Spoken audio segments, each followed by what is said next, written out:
After a bike fit session with Mike Kemp, we ran his position through Aero, a virtual wind tunnel for cyclists and triathletes. The result was 27 watts saved at 22 miles per hour. At Ironman distance, that's roughly 14 minutes on the bike. Let's break down exactly where those gains came from. Mike Kemp recently shared a video of the bike fit session we did together here in the studio. But in that video, we focused mostly on the process of the fit itself. What we didn't really show is the aerodynamic analysis behind the changes. So in this video, I want to break down Mike's baseline position versus the optimized position using AiRO aerodynamic modeling. And the result is actually pretty interesting. Mike is preparing for Ironman Texas, and like many long course athletes, he's riding around 21 to 22 miles per hour during long efforts. Mike is also a tall athlete, 6'3" and about 205 pounds. Which means aerodynamics becomes even more important because frontal area plays a big role in overall drag. So small positional improvements can translate into meaningful performance gains over Ironman distance. Looking at Mike's baseline position, he was already riding in a solid triathlon posture, but there were a few areas we could improve. First, he was sitting a bit too far forward over the bottom bracket, which pushed the knees further forward than ideal. Second, the aero bars were relatively low, which forced him to extend his neck more to see down the road. And that's important in Mike's case because he is still recovering from a crash last year that affected his neck mobility.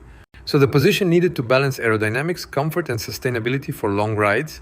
The first thing we addressed was the saddle position.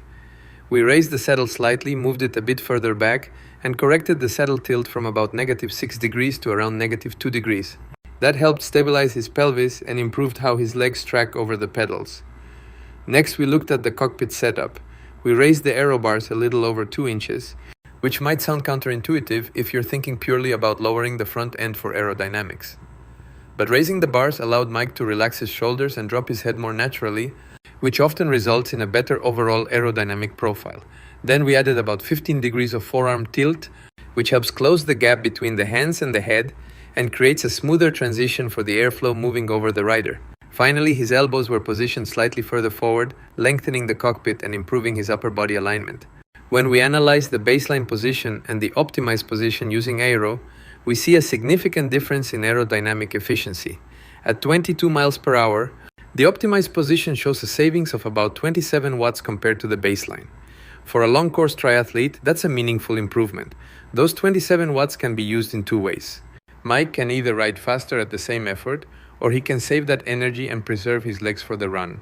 Over the course of an Ironman bike leg, that aerodynamic improvement could translate to roughly 14 minutes of time savings. The optimized position allows Mike to keep his head integrated with his shoulders, reduce frontal exposure, and maintain a more stable posture on the bike.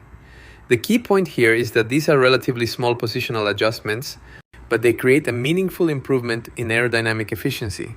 Mike will be coming back to the studio about 1 month before Ironman Texas, so we can review the position again and make any final refinements before race day. Mike, good luck with the preparation for Ironman Texas.